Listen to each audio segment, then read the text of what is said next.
right, good afternoon, everybody. We're going to get started now. We're a few minutes late, and we apologize for that. We had to work out some technical difficulties at the front and the back here, but we are ready to get going. And we would like to say hello and welcome everybody to LA2M for another season. This is our 8th season, and we are really excited that you're here. We're excited for a great kickoff session today.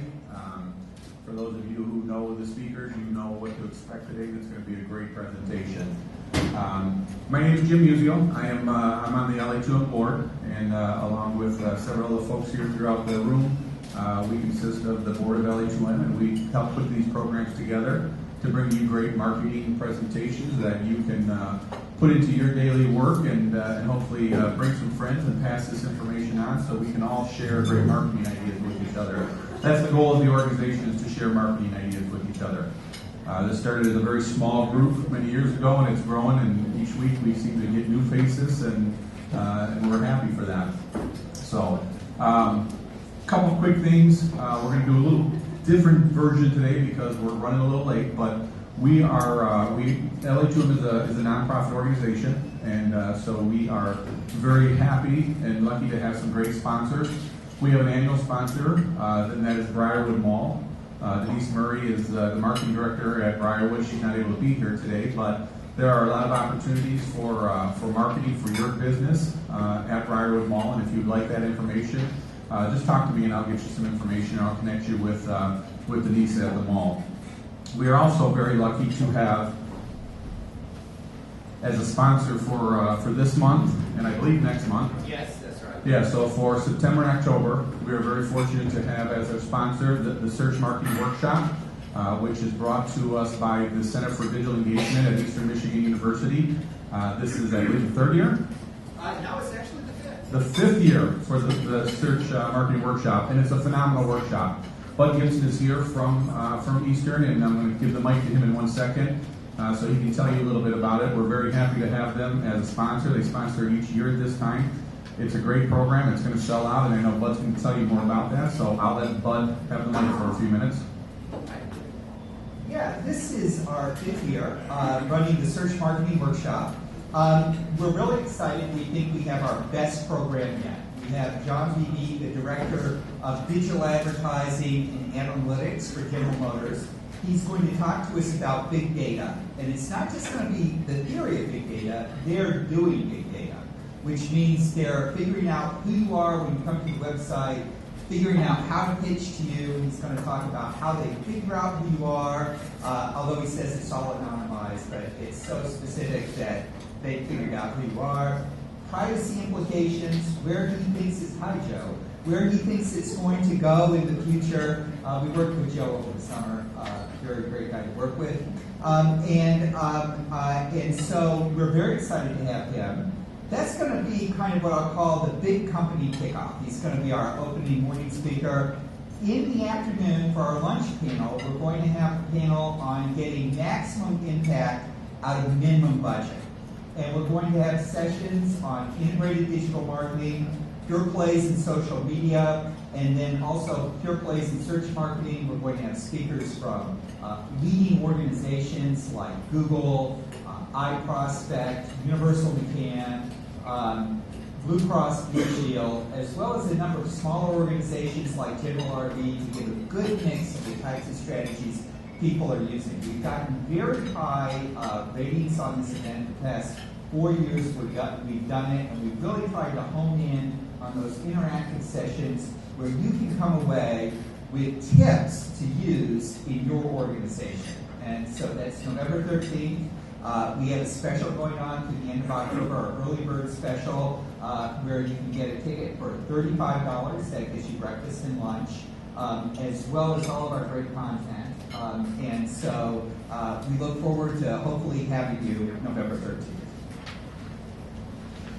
Thank you so much, Bud. We appreciate your sponsorship of LA2M. This is a great program, folks. If you haven't been there, I highly encourage you to attend. It's a one-day workshop, well worth the value. And like Bud said, register this month and you'll save a few bucks. It will sell out, so I hope you put it on your calendar. We have little flyers on the table and your seats. Please take one with you. Share it with your colleagues and friends. it's a great opportunity to learn. I forgot to ask before we started, is there anyone here for their first time? If you are, raise your hand. All right, well, thank you. We're glad you're here today. If you weren't aware, you can order lunch off the menu from Conor O'Neill's, and they'll send you a bill for, or they'll give you a bill for that, not send it to you. So you're welcome to order lunch while the session is going on. We have a lot of information, but Derek's going to talk a lot during his presentation. We have some great speakers here today. We have people who are volunteer. We appreciate you guys being here. If you would like to be involved with LA2M and maybe volunteer for us, we are always looking for extra people to help out. So if you're kind of have an interest, please see me after the session, and we'd love to talk how you may be able to help us. Everything we do is all on a volunteer basis. So with that, I want to turn it over to the speakers. So we're running late. Don't want to hear me talk. I want to hear them talk. We're very fortunate today for those of you who are aware of what TEDx is, I'm sure we've all seen great TEDx talks. We're kind of having a mini TEDx here today because TEDxDetroit is coming up, and it's really exciting. It's going to be another great year. I'm sure Charlie's going to talk about it. Derek's going to talk about it. So I'm going to turn the floor over to Derek Mehraban, our founder here at LA2M, and still the main go-to guy. And I think he's going to bring up Charlie, and so let's put it together for Derek and Charlie.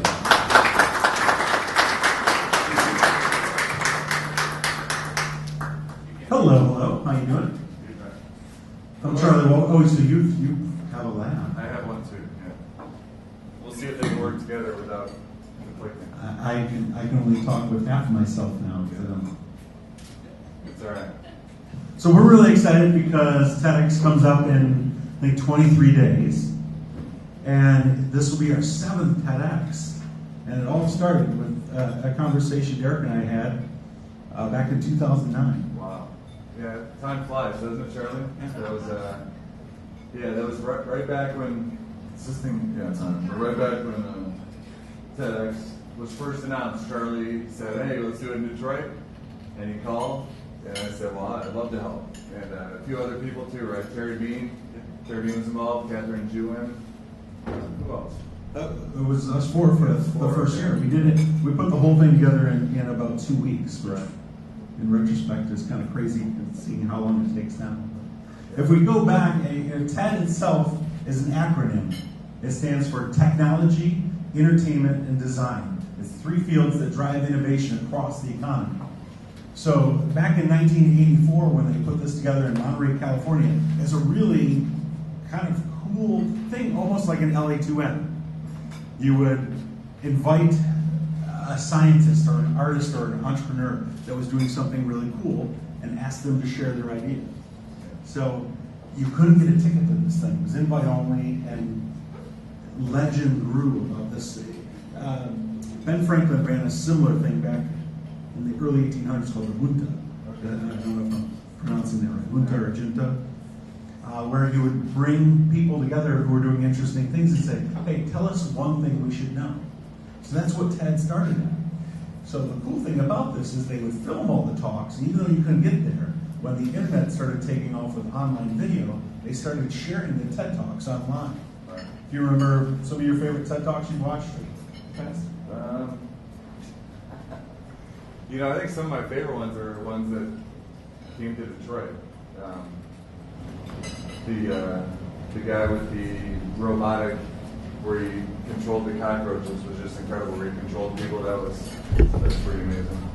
I'm gonna adjust these mics. Okay. Talking one second, Conor. So as they start sharing these TED Talks online, the legend of TED kind of grows and grows and grows. And again, everyone wants to take it to this place, but they limited it to just a couple hundred people. And so you have really big names just doing a 15-minute talk. Now in the speaking business, generally, if you're not the keynote, no one wants to be part of it. Oh, I'll come do 2 hours. I'll talk all about my idea. I'll give you my whole book. But TED was different in that they did these short attention span talks. And you have big names doing something really interesting. One of the most notables early on was Bill Gates walked into a room with a big pickle jar filled with mosquitoes. He said, "I think it's bullshit that only poor people get malaria." And he opened it up.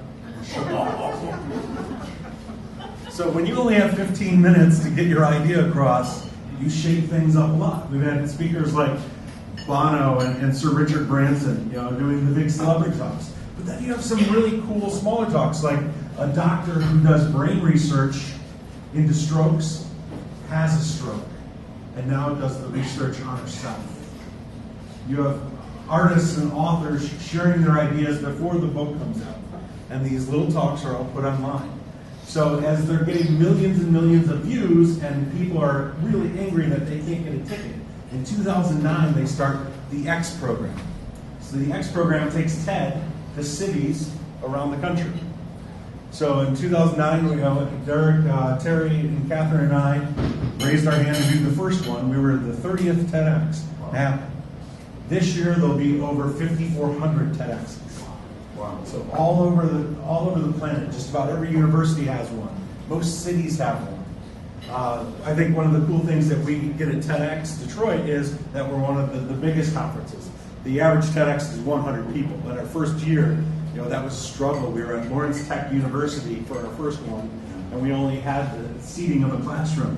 And we would get hate mail from people like, "How come you won't let me in?" Like, we didn't know anyone was going to come. Yeah, it seemed Lawrence Tech was so interesting. We were in a classroom. We were in this old 70s auditorium, and it was great. That was the first one. And then to think about how it's evolved. The venues each year have got, I think, increased in amazingness. And I don't know, we did the Opera House, we've done the DSO, Symphony Orchestra. DIA. Yeah. 2 years ago, we were in Cobo when they opened the new expansion, Right, the Cobo, big glass ballroom on the riverfront. This year, we're really excited to be down at the Fox Theater, so kind of the grand game. Yeah, I think Fox is probably the nicest venue. But the amazing thing is, I think a lot of the history of Detroit gets shared at these TEDxDetroit. So I don't know, is anybody planning on going to TEDxDetroit? Okay, good. And we're gonna auction off or raffle off, not auction it. We're gonna do a drawing out of a hat. I like the auction idea. Yeah, give away two tickets, which is great. This group. I mean, started by Charlie. My company has always helped out. We do social media. Brendan Ross is kind of lead photographer. Carter's been a photographer there for years. Every year, Roger's been a big participant. I mean, this is a real community organization, and what a great event! I think it's inspiring for Detroit. It's inspiring even for Ann Arbor. I consider Ann Arbor part of Detroit. We have LA2M.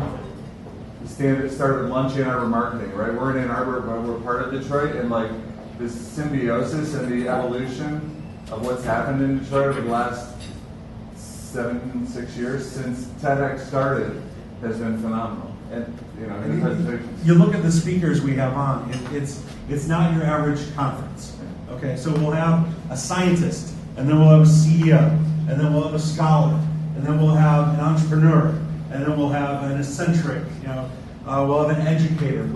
We'll have you bounce around from right brain to left brain, and because they're these short talks, our talks at TEDxDetroit are 8 minutes. Some, like if you go to TED Med out in San Francisco, it's 6 minutes. And some of the most popular talks are only 2 minutes. But it's amazing, when you hone down, when you only have that short amount of time to get your idea across, you're really getting the crux of the idea. Yeah. And, I don't know how it is for you, but like at the end of the conference, I'm always just like exhausted. Yeah, you sit down with a drink and like you're emotionally spent, you're mentally spent, because you're getting all these inputs. And I think as a marketing person, creativity is all about cross-pollination. And I think one of the mistakes we make as marketers is we only go to marketing conferences. And we read the same blogs, we read the same magazines. And if you don't change up your inputs, it's much harder to create new things. And by going to all these different fields and all these different specialties, TEDx helps us cross-pollinate and be more creative in what we're working on. Yeah. Right, it's like getting a whole year worth of learning in one day.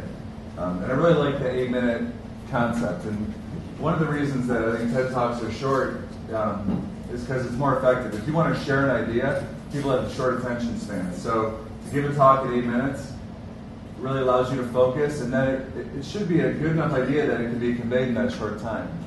I think that's one of the beauties is simplicity of an idea, a short talk that then can be easily watched, and you can watch on your way to work on the subway. You can watch it before you go to bed. Quick, easy talks that are inspiring. So I think the easiest way to show people what a good TED Talk looks like is to bring up a good TED Talker. So we're lucky enough to have one of the TEDxDetroit alums with us today. David Tarver is an entrepreneur and an educator, doing tech before we called it high tech, and now doing some really cool things with Ann Arbor in the Urban Innovation Institute and Entrepreneurialism. So I'd love you to come up and share an update of your talk from 2012. This a talk David gave at the Gem Theater back in 2012. Ladies and gentlemen, welcome to the TEDx LA2M stage, David Tarver.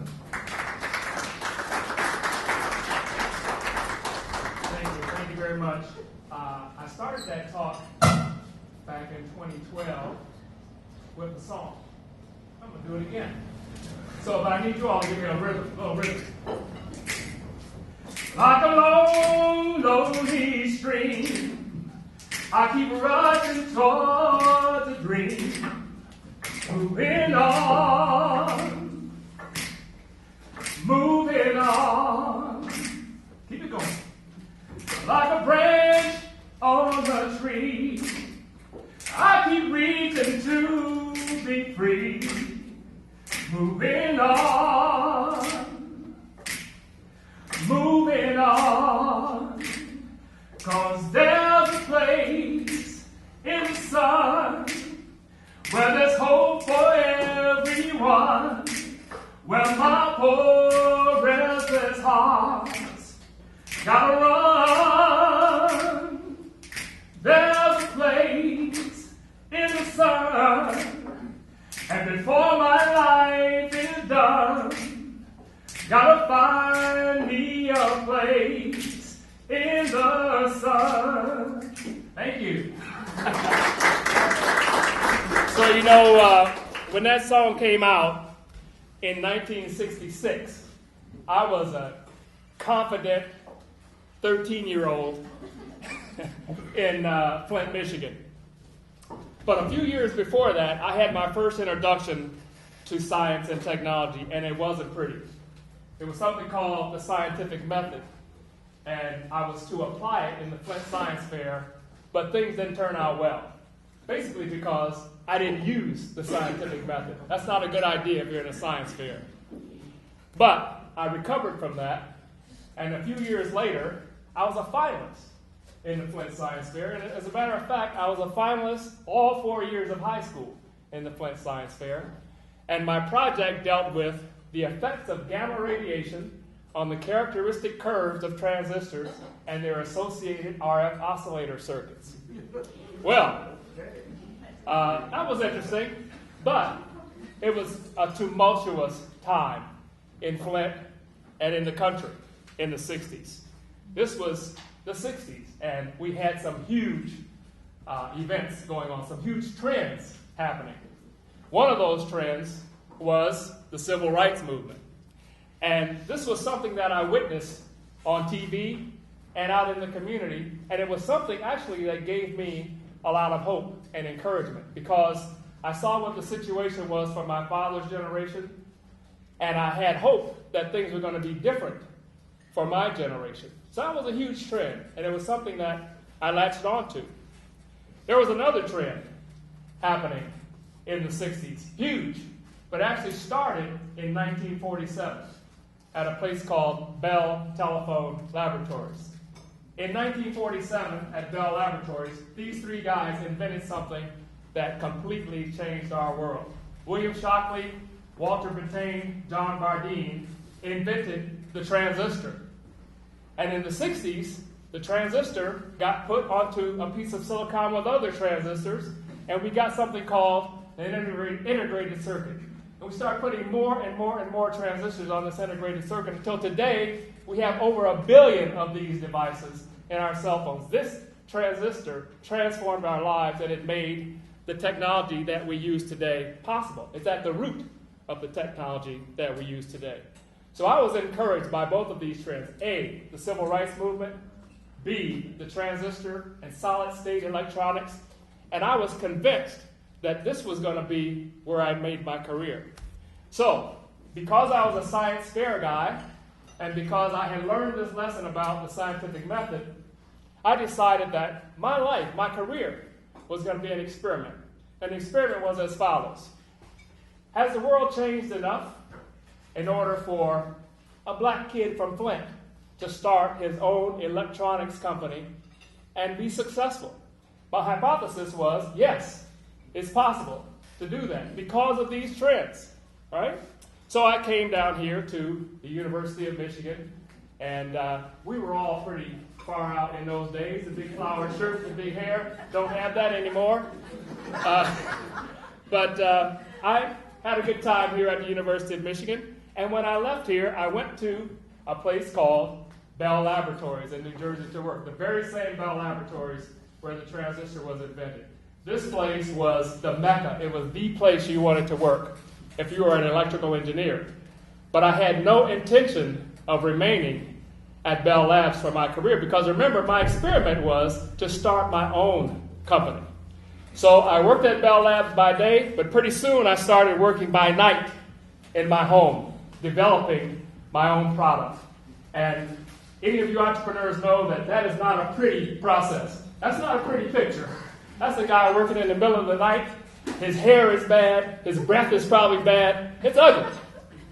But I went into my home, into my basement actually, to start developing a piece of telecommunications instrumentation that was going to be the basis for my first product.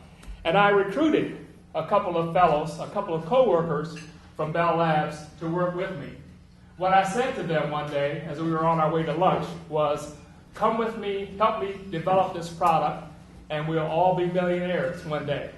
I had no idea whether this was going to happen or not, but it worked. And they came with me, came into my basement, and by day we worked at Bell Labs, by night we worked on our product. This was the prototype of our first product, an ugly box, but to us it was beautiful. This box had 9 microcomputers in it. Now, mind you, this is 1983. This is not yesterday. 9 microprocessors in this box, special purpose digital and analog signal processing circuitry. It simulated the performance of the telephone network. That's what this device did. And a few months later, after we consulted with some industrial designers, that's what the product looked like. It looked like something that maybe we could sell to people. So we went out and we started to see, could we make this thing work? I left my job at Bell Labs. My co-founders subsequently left their jobs at Bell Labs. And over that first year, we were in business. It wasn't pretty. We almost went out of business the first year. Things were very, very tight.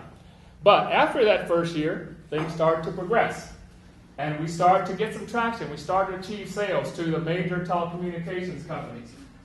We expanded our product offerings into other areas. We expanded our sales into other countries. In 1987, I made my first visit to Japan, which was our largest export market, became our largest export market. And one of the things that fascinated me, I don't know if it fascinates you, but I never realized how dark some Japanese guys are.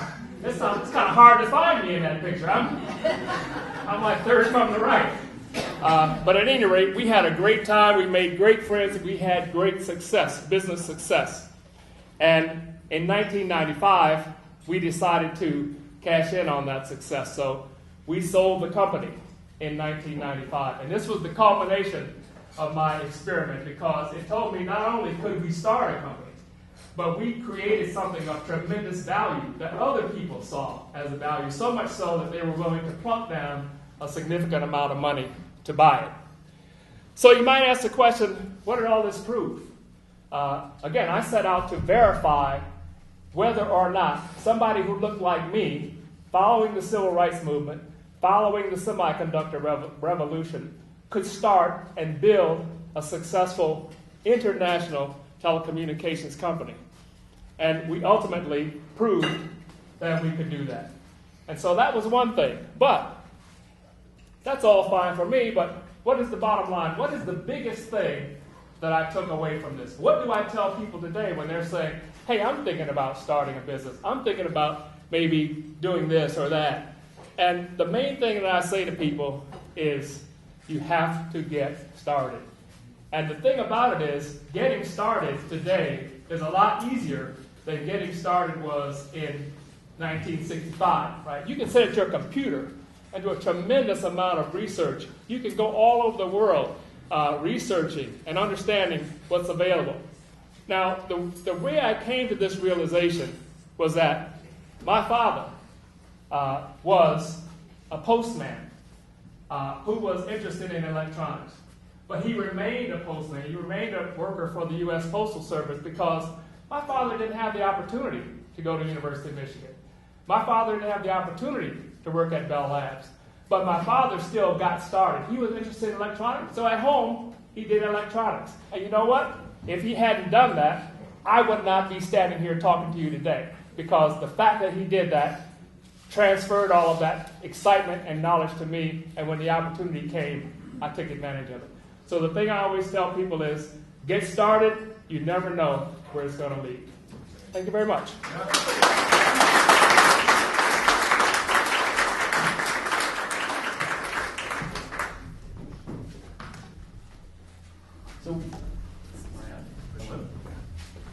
So one of hello. I'm on. Okay. So one of the other cool things about TEDx Detroit is, besides all these talks where you get enlightened and get an idea and some learning, the people sitting next to you are as cool as the people on stage. So every hour to hour and a half, we'll break the speaking, and we do what's called TEDx Labs. So next I wanted to bring up Valerie Subchak, who is the curator of Labs, to talk a little bit about what this is all about. So come on up, Valerie. Now, it's one part science fair, it's one part art festival, it's one part business expo, and it's a chance for people to get hands-on with technology, but also to interact with things. So give us a look at some of the people we've had in the labs before. So every year we try and bring in some of our old favorites, some people who are speaking, who also have an awesome thing to look at or play with or touch. And we also try and bring in new members of the community who do something cool. If the talks tell the story of the good things that happen in Detroit, the labs show the story and let you interact with the story. So in the past we've had groups like, oh gosh, now I'm blanking. In the past we've had groups like Tech Shop Detroit. Tech Shop Detroit is a makerspace, hackerspace located in Allen Park. They brought a laser cutter and an iron smelter, which was a delightful logistical thing to figure out in the Gem Theater. The historic, beautiful, lovely Gem Theater had a laser cutter and iron smelter in it. Do you remember that? And attendees were allowed to use their tools to make little pendants with patterns on them that could be used as keychains or necklace pendants or other types of jewelry. And that one was really cool. It's also my favorite because we had to do ventilation for them, but the Gem and Century Theater, being built over 100 years ago, has no ventilation suited for a laser cutter. So we took, the long elephantine tube that comes out the back of your dryer. Well, we took a 70-foot long version of that and ran it out of a window at the Gem Theater so that we could have enough ventilation. Then it just kind of swung in the breeze outside of this historic theater. It was delightful. It was like an art installation. It was a secondary art installation, 2 labs in one. We also bring in artists. Last year we had a group called Reappel Detroit, their new studio on Gratiot, downtown, if you're familiar with that area. And they do a lot of letterpress and type related things. So they are doing, they got I think it was a night grant to do a type foundry. So they're saving all kinds of different cool types of tape, of letterpress type. And one of their projects to go along with that was called Detroit Drop Caps. So they made these large, medium-sized canvas capital letters. And they brought a sign made of pallets, and attendees could change out the letters to make different sayings or signs, or welcome to TEDx Detroit, or I love Detroit, or whatever kind of sign you wanted to make. That one was super cool. They'll be back this year with some tabletop letterpresses, so that you can actually try your hand at letterpressing. It's very heavy, though. I will warn you that. In the past, we've had other groups too, artists. They're not all tech-focused, but a lot of our labs are technical. So one of them was actually the Windmill Point Brewery. If you've heard of them, you know that they do pedal-powered beer. So instead of using high-tech methods to make their beer cooler, they actually hook up 5 or 6 bicycles, stationary bicycles, to the central pot, which is where the beer does its fermenting. And in order to get power to ferment the beer, they have to have 5 or 6 volunteers pedaling for 6 to 7 hours at a time to make a small vat of beer. That one's really cool. There's nothing really high tech about it. It's actually lower tech than most beer brewing today, but it's just as cool. One lab that is awesome perennially. Let's see how long it takes. Nope. Is Backyard Brains. Backyard Brains is an Ann Arbor-based DIY neuroscience company. The person who runs it has a PhD in neuroscience. There he is. Oh, now he's gone. There he is. And he's really back there. You can turn around and stare at him. Greg does DIY neuroscience experiments so that students and people at home can get a concept of neuroscience. Because when you're trying to study the stars, even though it's this big, incomprehensible thing, you can just get a telescope and go out into a field and look at the stars. But for neuroscience, it's this big, sort of small, sort of incomprehensible thing that nobody knows about. So Greg is working with cockroaches, with human subjects, with all kinds of cool microcontrollers to do awesome neuroscience experiments that you can perform in your classroom or at home. And are you ready? Yeah. Do you want to, can we bring him up? Greg's got some cool stuff, and if you want to know what a lab looks like, it looks kind of like, your average lab looks kind of like a trade show booth. It's got a 6-foot table, a couple of chairs, but instead of being covered in flyers, it's covered in awesome stuff. And Greg, the first time I met Greg, I have to tell this story to everyone. The first time I met Greg, instead of saying hello, he said, "Do you want to help me knock out a cockroach?" And that's kind of set the tone for everything I know about Greg.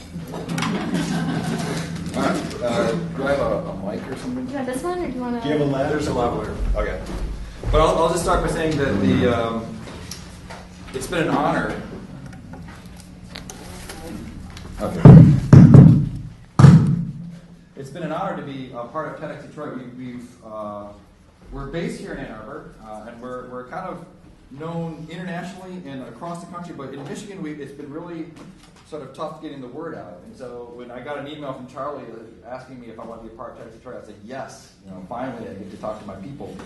And so Valerie did a very nice introduction of what we do. So the brain is a very complex thing.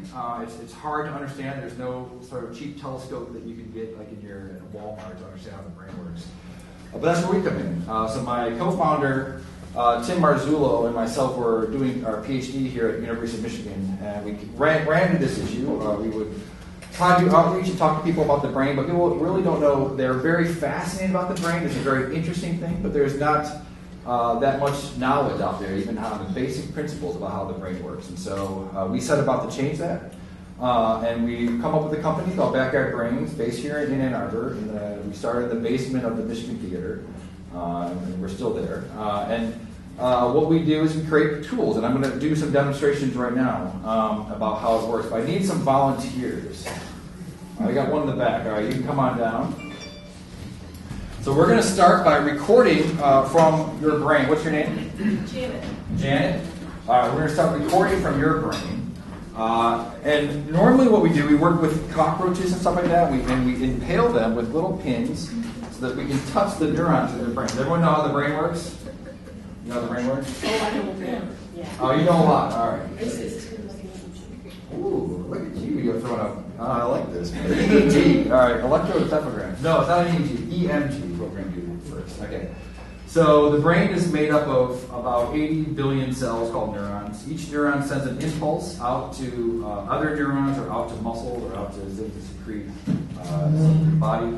And so what we're going to do today is I'm going to record from your motor cortex, but not directly into your brain. We're going to directly record from your muscles. And so we're going to use your muscles as an amplifier, so to speak. And we're going to be able to record what that activity sounds like, and then we're going to actually take a look at what it looks like. So what happens is when you move your arm like this, you've got cells inside the motor cortex that are firing. They cross over, they synapse on the spinal cord, they come out to the muscles, and it causes this motion right here. And so what we've invented is this. This is our equivalent of the cheap telescope that you can buy at Walmart, but for the brain. This is our spiker box.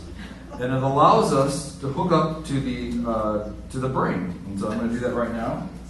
Plug you in here, and here, and here. Okay, so we have two electrodes that are around your arm, And those electrodes allow you to, so you always need two, right? So you're going to do a positive and negative because electricity needs two. And we're going to amplify the electricity that's coming from your muscles when it gets innervated by the neurons inside your brain.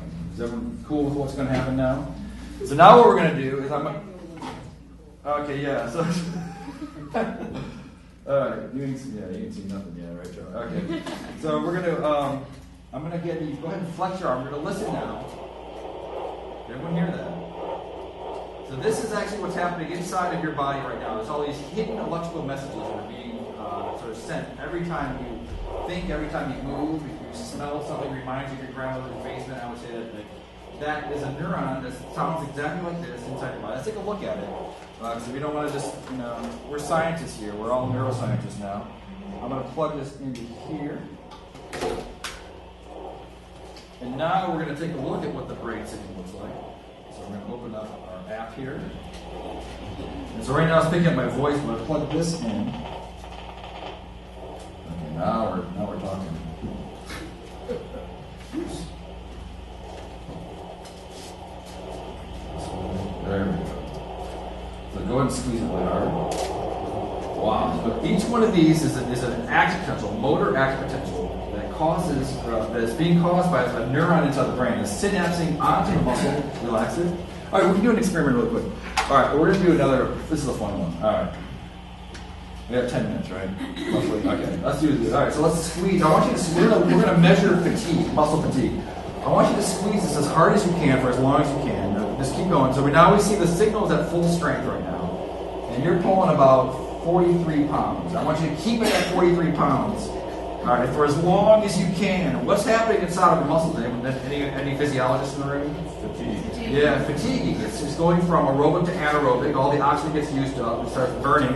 And then you're seeing what's happening inside the muscles is that even though you're starting to, you're back up again. We're going to see that even the strongest person in the world will not be able to hold on to this for much, much longer. It's that you're going to see as if the signal's starting to drop. It was peak to peak, and now it's starting to come back down again.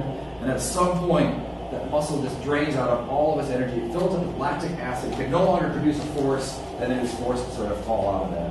So now you're down to about 25 pounds. You started at about 40, and then you can see the signals actually dropping. So you can actually see it inside the signal before you actually even see it inside the experimental signal. All right, so there's one experiment. That's perfect. But as I like to say, this is Ann Arbor. The audience gets sophisticated pretty quickly. They're already bored with this. All right, what can you do with that? We saw a beautiful talk about the computer revolution. This is the neural revolution. So we're going to go to the next step and see what we can do once we have a brain signal. Because one of the holy grails in science, in neuroscience, especially biomedical engineering or neural engineering, is sort of create a sort of a treatment for spinal cord injury patients. Right? If you've lost the ability to move your arms, that type of stuff, you want to be able to recover that. So we're going to do some DIY methods of this. If I can find the battery.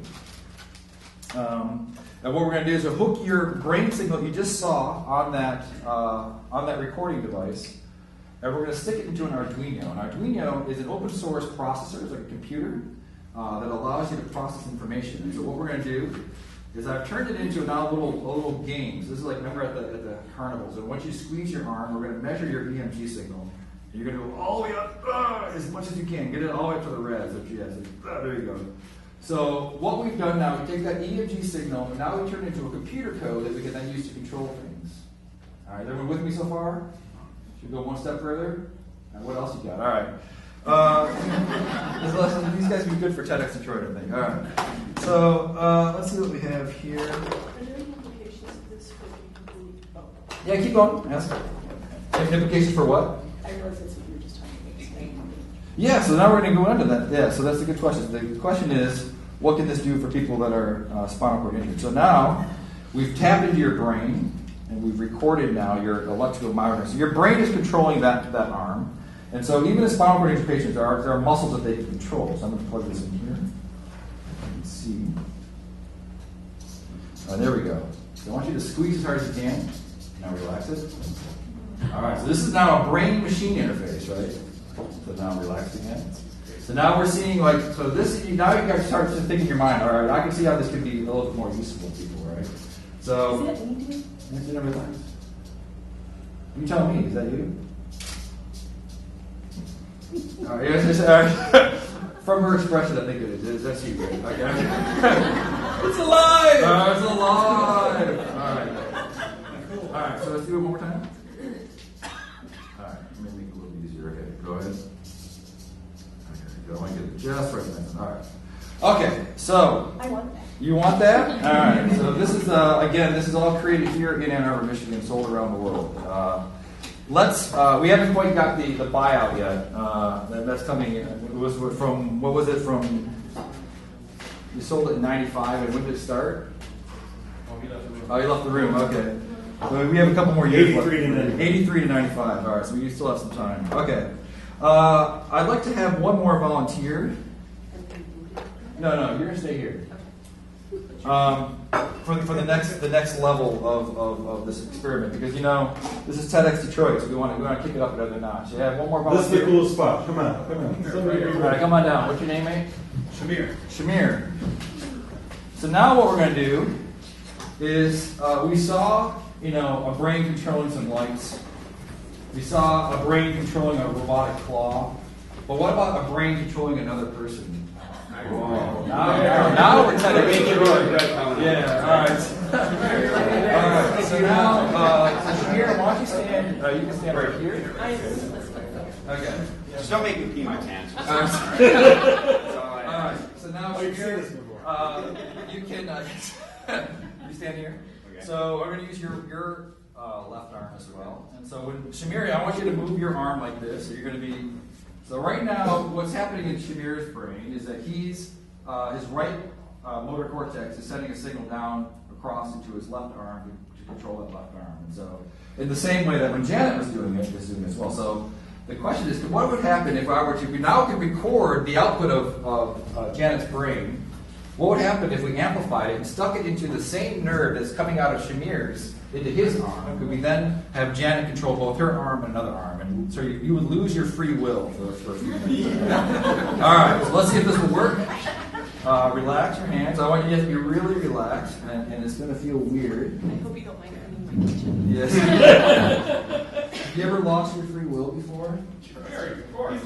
Okay. So, all right, so here we go.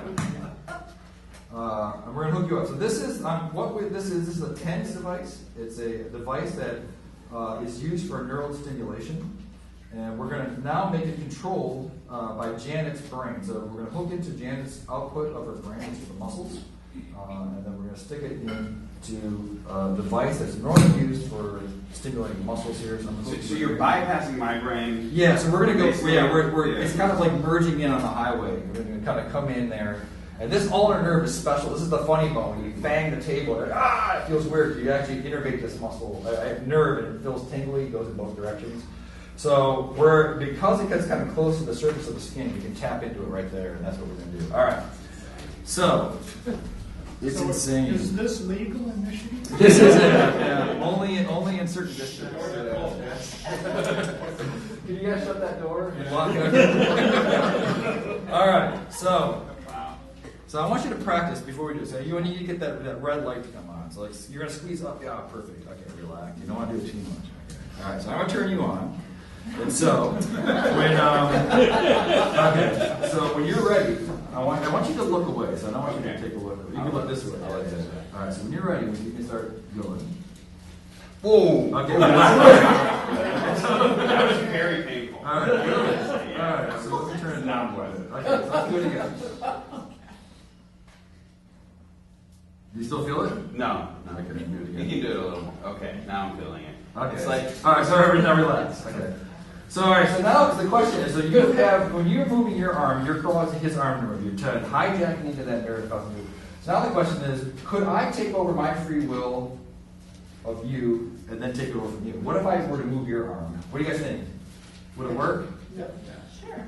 Sure? All right, we got some yeses, some no's. All right, so relax your arm. You're not going to, all right, just move it over here. And now I'm going to move it. You're not seeing anything. And so now you do it. All right, so when you do it, it does work. So why is that, you guys think? nerves. Yeah, Yeah, it has to be your brain that controls it. We amplify your brain. So I can't put my free will upon you. It's only your brain that does that when we record it. All right. So that's. Can she imagine it well enough? Like focus. If we would, in order to do that, you can do that, but we couldn't do it from the peripheral nerve. So the output. So once you made the decision that you're going to do it, it comes out to the output of the muscles. But if I were to put some wires into her brain, that's what my PhD was on, and we do this, and she could imagine moving. She could actually cause you actually cause muscles to move and stuff. So anyway, that's what we're doing here in Ann Arbor. This is what we did last year at TEDxDetroit. This is like an impromptu talk last year. And I encourage you all to come. It's one of the best TEDx's and I even run a TEDx, TEDx MSU, and it's one of the best ones in the state of Michigan and around the world. So thank you so much.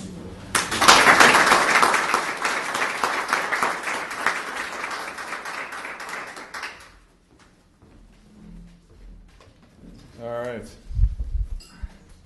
Well, that was exciting. Great stuff. Great stuff, and thanks for being here. So we usually, it's good. I wanted to get all that in. We have about 6 minutes. This microphone, yeah, let's start with the handheld. So we have about 6 minutes. So I think we can do speed introductions, but first, in case anyone has to leave, I want to announce next month's speaker. We are on a monthly schedule now. So next month, and you can look at our website. We're about to launch a new website too, but next month we have Bud Gibson from Eastern Michigan University. He's head of the search marketing program, and he's going to be talking about measuring success in digital. So come out next month to hear Bud. It's a new talk we haven't heard before. I'm really excited about it. There wasn't a lot of tweeting going on, so tweeted us at LA2M, tweeted us at TEDxDetroit. Jim, did we collect any business cards for the ticket giveaway?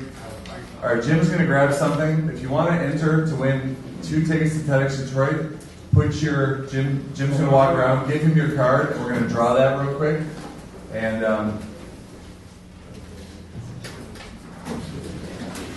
What's the date for next month, Derek? the date for next month. I don't know. Does anyone know offhand? Let's see. It is October 14th. October 14th. And we have a good one in November too. It's going to be marketing your company towards employees. So I haven't posted that yet. But anyways, yeah, LA2M's been going on for a while. We're not going to do speed introductions. That's not stressful. We'll just draw this thing, and we can. You guys can introduce yourselves and talk to each other. But we are going to be looking for volunteers. I don't have any interns right now. We usually have interns that help out. So I'm going to send out kind of a sign-up genius with volunteer opportunities. You can volunteer, that'd be great. If we can use your help. We got everyone's cards? For right. TEDx or For volunteer for LA2M. Actually, TEDxDetroit needs some volunteers too, don't they? Yeah, if you do, let me know. I can pass along. All right, so we're gonna draw. This is for 2 tickets to TEDxDetroit. No favorites here. Let's see who we got. Wonderlight Photography, Dr. Laki Donker, PhD. All right, Doc, you want 2 tickets?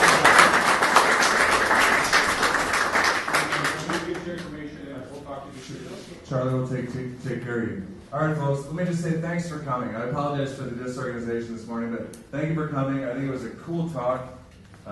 David's talk was great to hear again. Backyard Brains, I love that stuff. You're awesome, man, so thank you. Valerie, running TEDx Labs. That is so much work that she does. It's amazing. Valerie also works for the Ann Arbor District Library, so she's really big on maker spaces and all these cool things. And then you guys all know I love Charlie Curve, and I love Charlie Curve. And he runs Curve Digital in Detroit. Very progressive agency, and he does cool things like TEDxDetroit. So these are people who give their time to make great things happen. You know what I mean? So I appreciate all the people who show up, because if nobody showed up, we couldn't do any of this stuff. You know what I mean? If nobody shows up, it's no fun. And TEDx is going to have over 1,000 people at the Fox, which is the most beautiful theater. If you've never been there, it's my favorite in Detroit. You got to be there. Take the day off. You're worth it. It's only $50. It's like going for a massage or a haircut. You know what I mean? Go give yourself a full day of TEDx. And what, Jim? Well, I was just say, on your table, you've got these LA2M cards. Take one with you. We have more here at the table. If you enjoyed today's session, share it with co-workers, colleagues, friends. Put it up on your tech board. It's just so you remember to look us up, and make sure you come back and see us again. Yeah, thank you, folks. So go out, help other people, make some money in the process, and we'll see you next time at LA2M. Yes, Jim? One last thing. in. We've got the room, so stick around and network. Don't got to hurry up and get out of here since we're not doing introduction today. Feel free to stick around for a little bit and network with each other. Right. We appreciate it. Thanks, everybody. Thanks for coming. See you next time.